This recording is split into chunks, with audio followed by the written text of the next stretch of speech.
Hello my dear students, कैसे आप लोग? आशा करते हैं अच्छे होंगे, स्वस्थ होंगे। हम लोग पिछले दिन पढ़े थे क्लास 12th हिस्ट्री लेसन 13। शीर्षक का नाम था महात्मा गांधी और राष्ट्रीय आंदोलन। उनका एक पार्ट था शबने अवज्ञा और उससे आगे। हमने पहला पार्ट 1 वीडियो दिया है।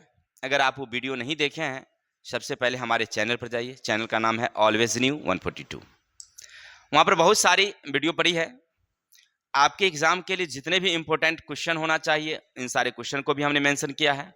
आप वीडियो देखिए, सब क्वेश्चन सब समझ में आ जाएगी। ज़्यादा समय नहीं लेंगे, हम लोग आज पढ़ेंगे, यानी आगे चलते हैं। हम लोग पढ़ते हैं पार्ट 2 में हमने क्या क्या पढ़ा था।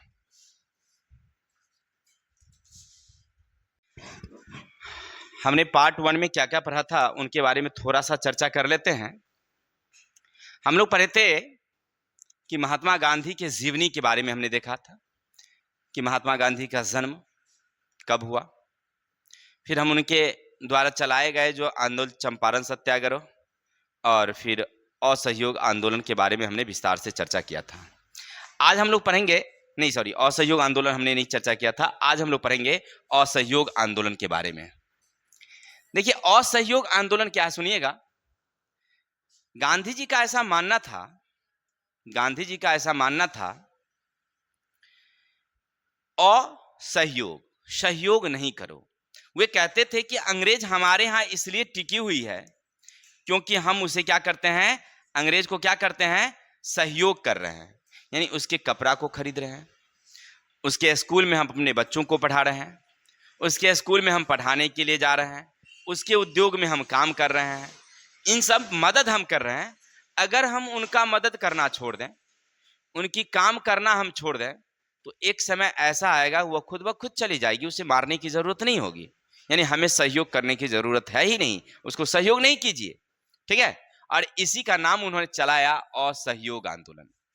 गांधी जी का मानना था कि अंग्रेज हमारे यहाँ इसलिए रुकी हुई है क्योंकि हम उनका सहयोग करते हैं। उनका काम करना बंद कर दें, उनके स्कूल में पढ़ना छोड़ दीजिए, उनके वस्तुओं की खरीदारी बंद कर दीजिए, वह खुद ब खुद चली जाएगी, हमें मारने पीटने की जरूरत नहीं होगी। स्वदेशी को बढ़ाने और विदेशी वस्तु को उपयोग को रोकने, अंग्रेजों को सहयोग नहीं करने के उद्देश्य से 1 अगस्त 1920, याद रखिएगा, सन 1 अगस्त 1920 को यह आंदोलन चलाया गया जिसका नाम रखा गया असहयोग आंदोलन। ठीक है, याद रखेंगे। यानी कि स्वदेशी वस्तुओं के उपयोग को बढ़ाने, स्वदेशी वस्तुओं के उपयोग को बढ़ाने, विदेशी वस्तुओं के बहिष्कार और अंग्रेजों को सहयोग नहीं देने, भगाने के उद्देश्य से गांधी जी ने एक आंदोलन चलाया जिसका नाम रखा असहयोग आंदोलन।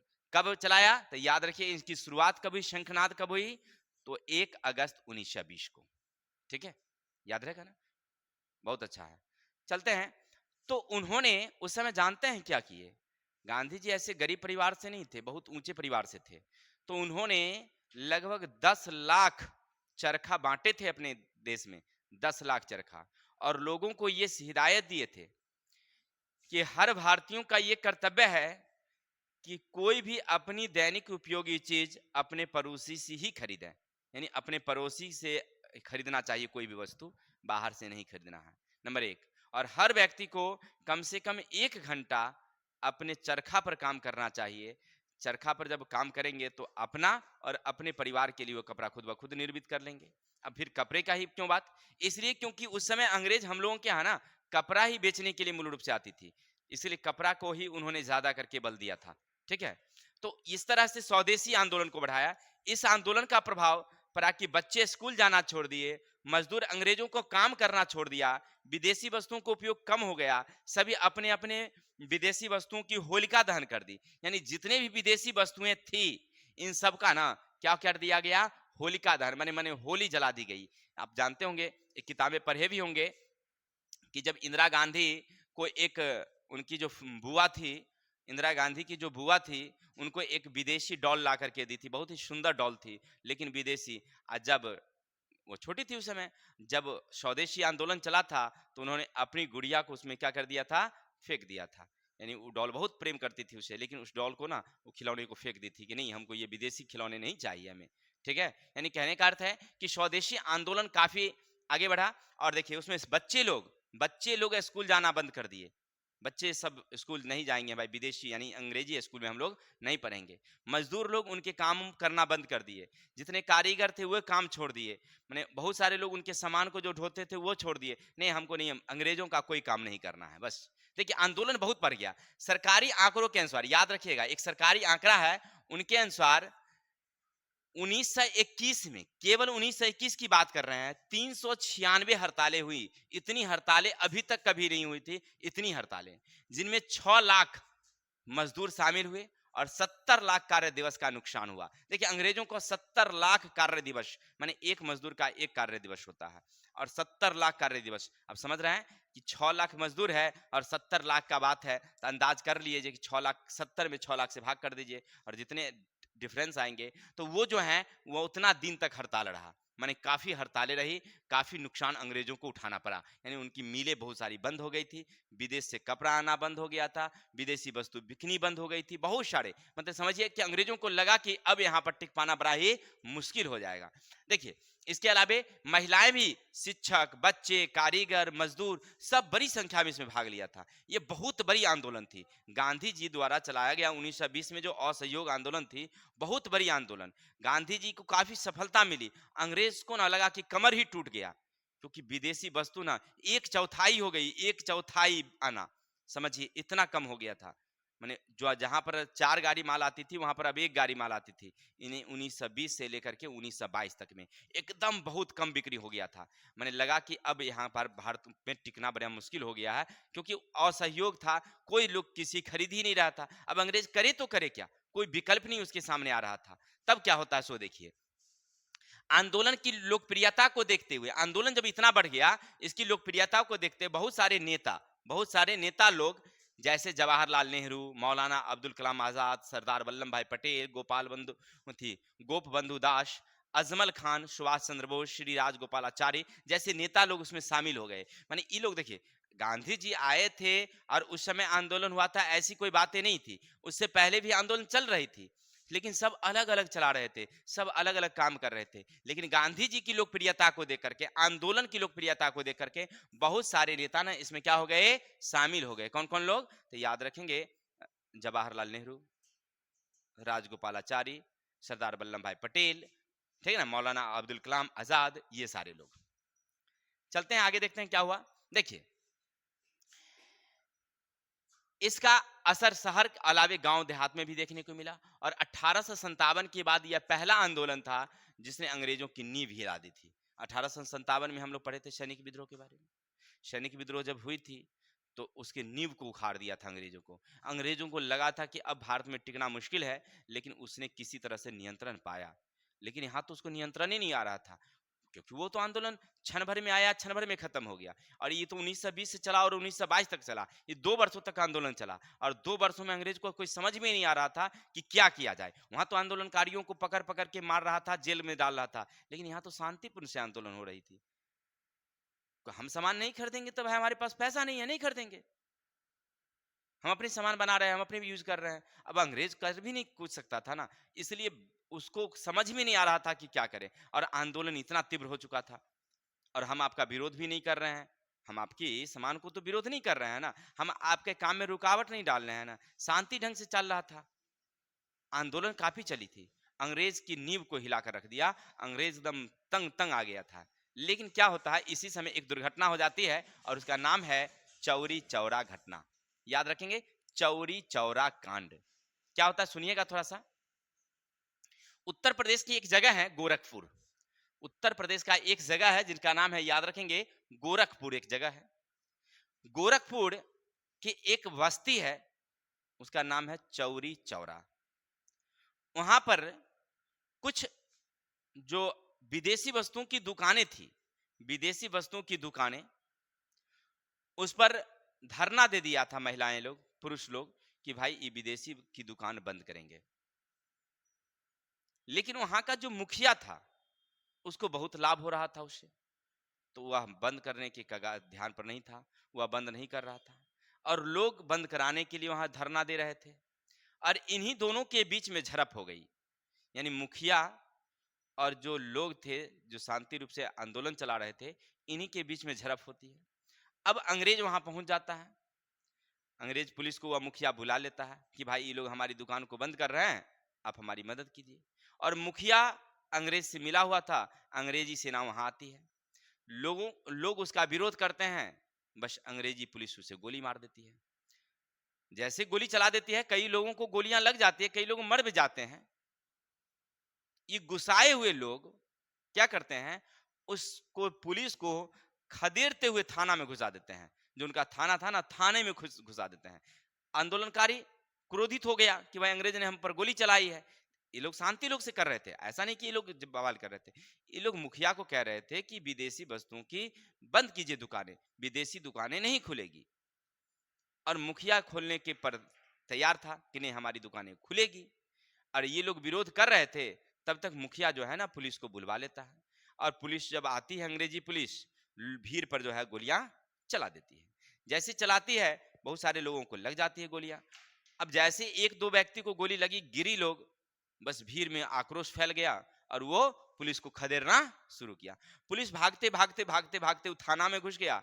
बस ये लोग थाने तक पहुंच गए, भीड़ वहां भी इकट्ठा हुई, थाने को बाहर से लगा करके और उसी में आग लगा दिया। उसमें 22, याद रखेंगे कितने, 22 कर्मचारी जो थे वो क्या हो गए, मतलब पुलिसकर्मी जिंदा जल गए, जिंदा जल गए 22 कर्मचारी। वही यहां लिखा हुआ है, गांधी जी अहिंसा के मार्ग पर चलकर आंदोलन चलाना चाहते थे, लेकिन उत्तर प्रदेश के गोरखपुर में चौरी चौरा नामक एक थाने में 4 फरवरी, सन याद रखिएगा, 4 फरवरी, जितना हम लोग लाल से इंडिकेट कर दिए, ध्यान रखिएगा, बहुत महत्वपूर्ण चीज है।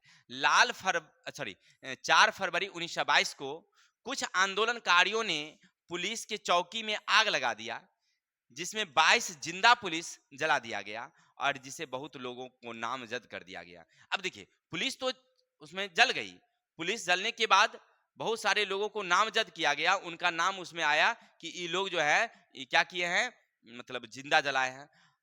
अब बहुत सारे लोगों पर मुकदमा चलने वाली थी। अब मुकदमा से बचने के लिए, सभी को बचाने के लिए गांधी जी ने अपना नाम दे दिया। गांधी जी पर राजद्रोह का मुकदमा चला। राजद्रोह का मतलब क्या, कि ये लोग भड़काए हैं, गांधी जी इन लोगों को भड़काए हैं, आक्रोशित किए हैं लड़ाई के लिए, जलाने के लिए, इसलिए गांधी जी को ही जेल भेज दिया गया। बहुत सारे लोग भी जेल गए इसमें। गांधी जी असहयोग आंदोलन को वापस ले लिया और गांधी जी इस कार्य से बहुत लोग दुखी भी हुए, पार्टी से अलग हो गए। गांधी जी जेल चले गए, जैसे जेल गए, गांधी जी ने अपनी असहयोग आंदोलन को वापस ले लिया, क्योंकि गांधी जी का मानना था ना कि हम लोग अहिंसा के मार्ग पर चल करके हम देश को आजाद कराएंगे, लेकिन यहाँ हिंसा हो गई तो उनके उद्देश्य से अलग हो गया। इसीलिए वो क्या किए, अपने आंदोलन को वापस ले लिए, अपने आंदोलन को वापस ले लिए। और इसके बाद जो है, ध्यान दो, और उसके बाद वे जेल चले गए। अब वहां पर बहुत सारे नेता जो थे, इनसे क्या हो गए, क्रोधित हो गए, गुस्से में आ गए कि जब आंदोलन इतनी तीव्र थी, जब आंदोलन इतनी तीव्र थी तो गांधी जी को ऐसा नहीं करना चाहिए, ऐसा उन लोगों का मानना था।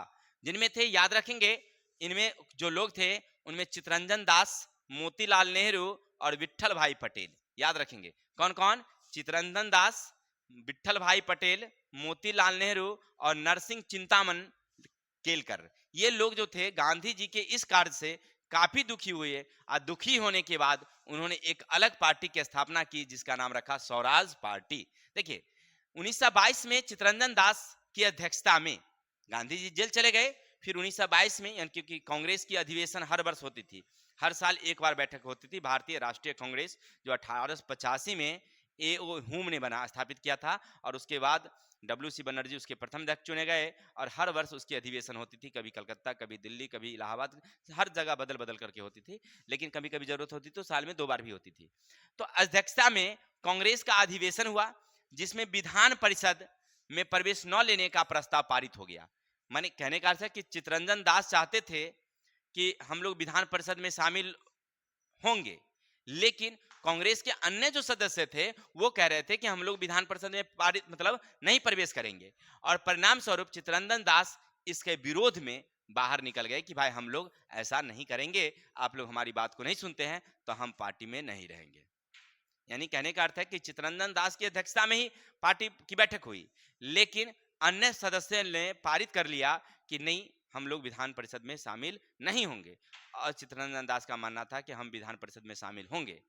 तो जब वो लोग इनकी बात नहीं माने अध्यक्ष पद का, तो ये कहे रिजाइन दे दिए कि हम लोग आपके पद में नहीं रहेंगे, हम लोग पार्टी में नहीं रहेंगे। और वो पार्टी से अलग होकर के, याद रखेंगे 1927 में, यानी कांग्रेस से अलग होकर के 1927 में इलाहाबाद में चित्तरंजन दास, नरसिंह चिंतामन केलकर, मोतीलाल नेहरू, विट्ठल भाई पटेल ने मिलकर एक पार्टी की स्थापना की जिसका नाम रखा स्वराज पार्टी।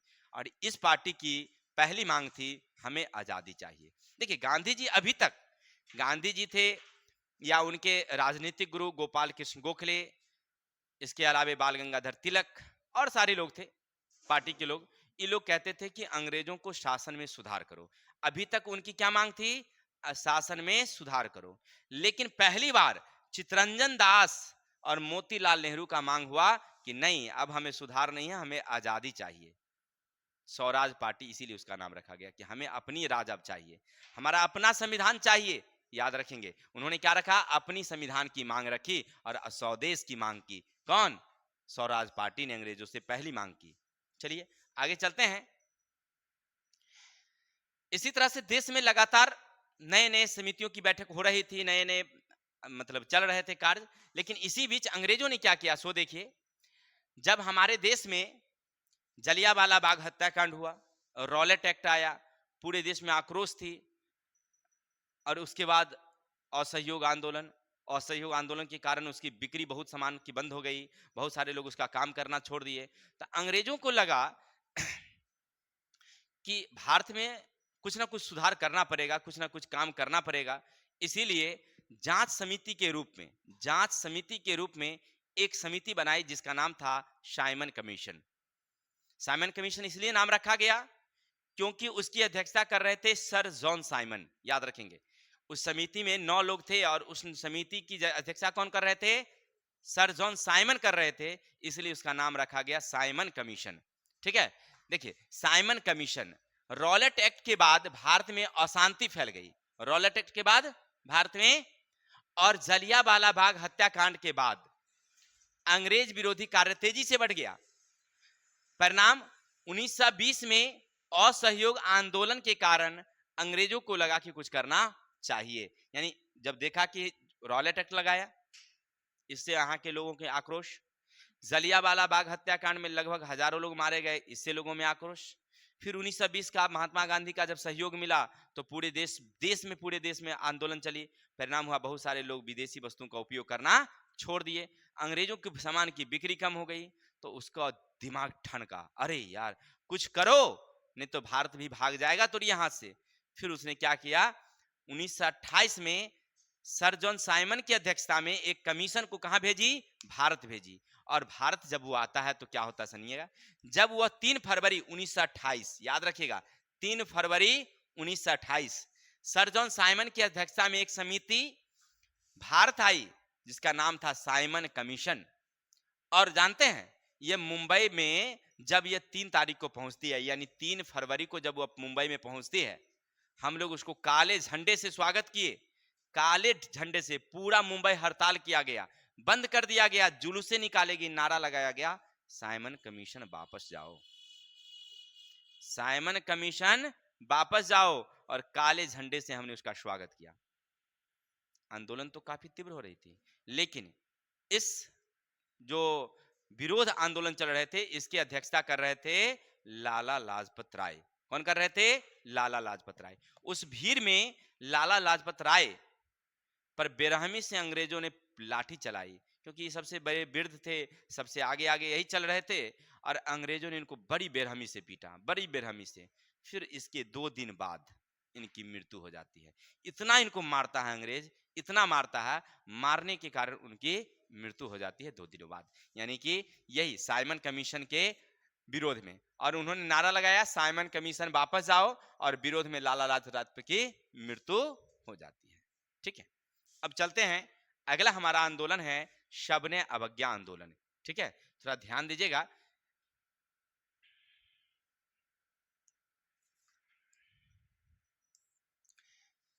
गांधी जी अभी कहां थे? जेल पहुंचे हुए थे, जेल। और जेल से जब वो छूट के आते हैं, यानी कि 8 वर्षों की उन्हें जेल होती है, जेल से छूट के आते हैं, तब उनका मानना था कि अंग्रेज ऐसे बात मानने वाली नहीं है। उनको भी लगा, पहले तो बड़ा अनुनय विनती करते थे, कहते थे कि सत्य के लिए आग्रह करेंगे, अंग्रेज बात सुन जाएगी, लेकिन वो चंडाल बात सुनने वाला था, बड़ा चंडाल आदमी था। गांधी जी को भी मारा होगा, ऐसा नहीं है, हाँ वर्णन नहीं है, गांधी जी को भी दिया होगा 2-4 लाठी तो जरूर चमकाया होगा अंग्रेज बात, लेकिन जो भी था, गांधी जी को लगा कि अभी सुनने वाला नहीं है, तो उन्होंने सोचा कि अंग्रेज के जितने नियम कानून है ना उसका उल्लंघन करिए। और उस समय सबसे बड़ी बात, अंग्रेजों ने एक नमक कानून लगा दिया था। नमक कानून का मतलब है कि कोई भी भारतीय नमक न खरीद सकता है, न बेच सकता है, न बना सकता है। अब खरीदना का मतलब क्या, माने ज्यादा बोरा 50 बोरी 20 बोरी नहीं खरीद सकते हैं आप, 1 केजी 2 केजी खरीद सकते हैं अपने यूज के लिए। ना तो आप बना सकते हैं, ना ही आप ज्यादा मात्रा में बेच सकते हैं, और ना ही खरीद सकते हैं। खरीदना भी है तो 1 केजी 2 केजी माने यूज के लिए खरीद सकते हैं। ये नमक कानून हमारे यहाँ लग गया। और हमारा भारत समुद्र के किनारे बसा हुआ, तो लगभग भारत के अधिकांश राज्यों में समुद्र टच करती है, तो बहुत सारे लोग नमक बनाते थे, नमक बेचते थे। अब अंग्रेजों ने इस पर प्रतिबंध लगा दिया, तो हमारे महात्मा गांधी नमक कानून को तोड़ने के उद्देश्य से, अंग्रेजों के नियम कानून को भंग करने के उद्देश्य से एक आंदोलन चलाई, जिसका नाम रखा सविनय अवज्ञा आंदोलन। यानी आप अंग्रेजों की बात को नहीं मानिए, अंग्रेजों की बात को नहीं मानिए, ऐसा उन्होंने कह दिया। कौन? महात्मा गांधी। ठीक है, चलिए अब क्या होता सुनिएगा। जब गांधी जी जेल से छूटकर आए, उनका मानना था कि अंग्रेजों के किसी नियम का हम लोग पालन नहीं करेंगे और सारे नियमों का उल्लंघन करेंगे। आंदोलन चलाया गया, उसका नाम रखा गया सविनय अवज्ञा आंदोलन। अब आगे क्या होता सुनिए, बड़ा ही इंपॉर्टेंट बातें हैं, ध्यान रखिएगा। मार्च 1930 को इसकी शुरुआत कहां से होती है सविनय अवज्ञा आंदोलन? तो मार्च 1930 78 अनुयायियों के साथ अहमदाबाद के साबरमती आश्रम से पैदल चलकर 385 किलोमीटर की दूरी उन्होंने तय की। और भारत के जो पश्चिमी हिस्सा है, समुद्री तट है, वहां एक गांव है दांडी, वो दांडी जाने का निर्णय लिया। देखिए, गांधी जी ऐसे तो समुद्र, गुजरात में भी समुद्र था, वो तो वहां पर भी चले जाते, तोड़ लेते, लेकिन नहीं, वो लंबी दूरी तय करने का निर्णय इसलिए लिया ताकि अंग्रेजों को भी मालूम हो जाए और बहुत सारे लोग हमारे साथ आ जाएं। इसके लिए उन्होंने क्या किया सो देखिए, कब निकले? 12 मार्च 1930 को। कितने अनुयायियों के साथ? कहां से निकले थे? तो अहमदाबाद के साबरमती आश्रम से पैदल चले थे, पैदल। और 385 किलोमीटर पैदल चले, धीरे धीरे धीरे धीरे, फिर उस गांव में ठहरे, उस गांव में ठहरे, ऐसे करके। और भारत के पश्चिमी समुद्री तट दांडी नामक गांव पर पहुंचे। कब पहुंचे? तो 6 अप्रैल को। देखिए, 12 मार्च को चले और 6 अप्रैल को पहुंचे। ठीक है, यानी लगभग कितना दिन हो गया? जोड़ लीजिए, उधर का 18 दिन और 6 इधर दे दीजिए, तो 18 6 24, और एक दिन 31 मार्च वाला जोड़ दीजिए, तो कितना हुआ? 25। यानी 25 दिन वो पैदल चलते हुए कहां पहुंचे? दांडी गांव। और वहां पर समुद्र के पानी से नमक बना करके, नमक कानून को क्या कर दिए? क्योंकि नियम था नमक नहीं बना सकते ना भारतीय, तो उन्होंने नमक कानून को क्या कर दिया? तोड़ दिया, और सविनय अवज्ञा आंदोलन की शंखनाद कर दी, शुरुआत कर दी। इसमें देशव्यापी हड़ताल हुई। अब ये पहला जो असहयोग आंदोलन था, तो असहयोग तो था ही, अब इसमें नियम कानून, एक और बात जोड़ दिए। पहला तो उन्होंने क्या कहा था कि सहयोग नहीं करो, तो ये तो पहले से भी चल रहा था। अब उसमें एक नई बात क्या जोड़ दिए कि अब अंग्रेजों के नियम को आप नहीं मानिए। देशव्यापी हड़तालें हुई, विदेशी नियम उनका बहिष्कार हुआ, माने उनके नियमों का हमने बहिष्कार कर दिया, वस्तुओं का बहिष्कार शुरू हुआ, और सभी वर्ग के लोग इसमें भाग लिए। अब देखिए, जो जो लोग उस समय भाग नहीं लिए थे, अब वो सभी लोग इसमें भाग लिए, कारीगर, मजदूर, शिक्षक, नेता, बहुत सारे लोग ना इसमें बहुत मात्रा में भाग लिए। सबसे इस आंदोलन की सबसे अधिक लाभ महिलाओं की भागीदारी से बढ़ी। पहली आंदोलन में महिला उतनी भाग नहीं ली थी जितनी महिला इसमें भाग ली। एकदम बहुत संख्या महिला बढ़कर आई, सबसे आगे महिला आई। अब महिला की जब भागीदारी बढ़ी ना, तो बहुत फायदा हुआ, क्योंकि महिला ना कहीं जाती या बस खाना पका के बैठ जाती धरना दे करके, दुकान खोलना ही नहीं देंगे तुमको हम। अब अंग्रेज तो महिला को मार भी नहीं सकती है, नहीं, महिला को तो थोड़ा सा छूट रहता है, नहीं छूट रहता हर जगह पर। तो महिला अब जा करके बैठ जाती थी विदेशी दुकान पर, खोलना ही नहीं देंगे दुकान, उठती भी नहीं थी। बस 50-25 महिलाएं वहां पर शामिल रहती थी। परिणाम क्या हुआ कि विदेशी वस्तुएं बिकना फिर से बंद, उसके नियम कानून को तोड़ना शुरू। सबसे फायदा यहां पर महिला की भागीदारी, याद रखिएगा। आपसे परीक्षा में पूछता है कभी कभी कि सविनय अवज्ञा आंदोलन, सविनय अवज्ञा आंदोलन में क्या लाभ हुआ, क्या फायदे हुए? तो सविनय अवज्ञा आंदोलन में सबसे बड़ी फायदा है महिलाओं का सहयोग मिला। महिलाएं अब सबसे आगे आई और हर वस्तु को वह क्या करती थी, विदेशी वस्तुओं का बहिष्कार करती थी, विदेशी वस्तुओं की दुकान पर हड़तालें करती थी, दुकान खोलने नहीं देती थी, कई दिनों तक दुकान बंद रखती थी, ठीक है ना, कि हम तुमको खोलने नहीं देंगे। जैसे दुकान खुलता सब आकर के हल्ला करना शुरू कर देती, भाग जाता था जो भी अंग्रेज था, बाहर भागो ये सब मार देगी जानकर, नहीं ऐसे इस तरह का। इसके अलावा महिलाओं ने अफीम, गांजा, कपड़े की दुकान, इस सब को तो बिल्कुल ही बंद ही करवा दिया था। माने मूल रूप से जो जो हमारे आंदोलन के चीज थे, क्या क्या थे? तो अफीम था, गांजा था, अब ये सब नशा का चीज था, लोग पीते थे, पीने के बाद तो हड़ताल, मतलब समझ रहे हैं कि पुरुष जाकर के घर में महिलाओं को प्रताड़ित करती थी। तो महिलाएं करती थी कि अंग्रेज भाई पिलाता है हम लोगों को प्रताड़ित करवाता है, तो चलो इसको बंद करवा देते हैं। नहीं, गांव में भी देखे होंगे कि जो पुरुष घर में पीते हैं, नशा करते हैं, तो वो आकर के घर के महिलाओं के साथ मारपीट तो उसकी आम बात होती है। नहीं, तो इसीलिए महिला सब इस पर विरोध किया था। और आप पढ़े होंगे क्लास 10th में तारी विरोधी आंदोलन भी पढ़े होंगे, नहीं पढ़े होंगे?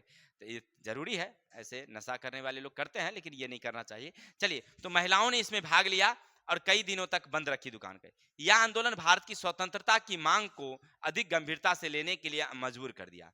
देखिए, अब अंग्रेज को नजर खुला, अंग्रेज को नजर खुला कि लगता है अब भारत हमारे हाथ में नहीं टिकने वाला है, अब जाएगा भाई जाएगा। ऐसा कौन सोचा? अंग्रेज। मजबूर कर दिया ये आंदोलन। इसके बाद गांधी अंग्रेज सोचा कि अब अगर कोई उपाय नहीं किया गया तो हम लोग नहीं टिक पाएंगे भारत में। तब जो इंग्लैंड के जो राजा थे, यानी इंग्लैंड के जो वायसराय बने हुए थे, वो गांधी जी को निमंत्रण भेजा कि आप आंदोलन बंद कीजिए और आपसे हम कुछ वार्ता करना चाहते हैं, जिसका नाम रखा गया गोलमेज सम्मेलन।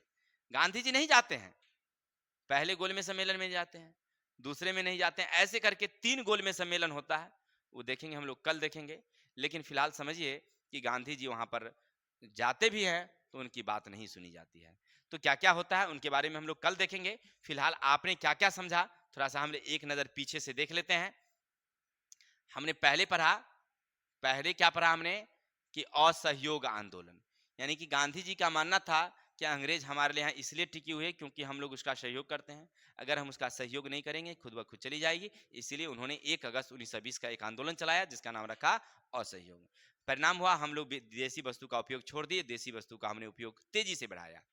इसके बाद आंदोलन ठीक ठाक चल रही थी, बहुत अच्छा फायदा भी हुआ था। लगभग 1/4 से भी मतलब कम वस्तु का अब आना हो गया, बहुत सारे वस्तु का हमने उपयोग छोड़ दिया। लेकिन उसी समय एक हिंसक घटना घट गई जिसका नाम रखा गया चौरी चौरा घटना। और गोरखपुर के चौरी चौरा नामक जो एक पुलिस थाने थी, जिसमें 4 फरवरी 1922 को हमने जिंदा लोगों को जला दिया, 22 पुलिसकर्मी को, जिससे वहां पर गांधी जी को इससे दुख हुआ और उन्होंने असहयोग आंदोलन वापस ले लिया। लेकिन असहयोग आंदोलन वापस लेने से काम नहीं चलने वाला था। उनमें से कुछ नेता जो थे, जिनका नाम था मोतीलाल नेहरू, चित्तरंजन दास, विठल भाई पटेल, ये लोग उनसे क्षुब्ध हो गए और वो अलग होकर के और एक पार्टी का निर्माण किया जिनका नाम था स्वराज पार्टी। और ये पहली पार्टी थी जिन्होंने अंग्रेजों से अपनी देश की आज़ादी की मांग की और अपने संविधान की मांग की। आपने सुना होगा, उसके बाद हमारे मोतीलाल नेहरू ने एक संविधान भी लिखी थी जिसका नाम था मोतीलाल नेहरू रिपोर्ट। क्या नाम था? वो सब हम आगे पढ़ेंगे। फिलहाल चलते हैं आगे की तरफ। इसके बाद उन्होंने साइमन कमीशन के बारे में बताया कि 1928 में साइमन कमीशन भारत आई, जिसका हमने खूब विरोध किया और उसकी अध्यक्षता कर रहे थे सर्जन साइमन। और इसी विरोध के मतलब जुलूस में लाला लाजपत राय को अंग्रेजों ने काफी बेरहमी से पीटा, जिसके कारण अगले दिन की मृत्यु हो गई। और फिर हमने पढ़ा सविनय अवज्ञा आंदोलन, जिसमें गांधी जी का मानना था कि हम लोग अंग्रेजों के जितने नियम कानून है सबका उल्लंघन करें। और अंततः याद रखेंगे 12 मार्च 1930 को गांधी जी 78 अनुयायियों के साथ अहमदाबाद के साबरमती आश्रम से 385 किलोमीटर दूरी तय करके बाद दांडी गांव पहुंचे और वहां 6 अप्रैल को पहुंचते हैं और नमक कानून भंग कर देते हैं और वहां से आंदोलन की शुरुआत। इस आंदोलन की सबसे बड़ी शुरुआत थी महिलाओं की भागीदारी। अरे पहले तो सब लोग थे ही, अब महिला जब आई ना तो लोगों को बड़ा सराहना मिला, काम में बहुत अच्छा मिला। तो आशा करते हैं आपको हमारी ये बात समझ में आई होगी। तो हम लोग मिलते हैं कल। हाँ, लाइट थोड़ा सा कमजोर है जिसके कारण वीडियो थोड़ा अच्छा फ्रेश नहीं बना, इसके लिए सॉरी। लेकिन आपको आवाज तो मिलती ही होगी और सब कुछ लिखा हुआ मिलता होगा, लेकिन थोड़ा सा लाइटिंग कम है। एक लाइट मेरा खराब हो गया जिसके कारण नहीं दिखाई पड़ रहा आज। तो हम लोग मिलते हैं कल अच्छे लाइट के साथ। जय हिंद, जय भारत।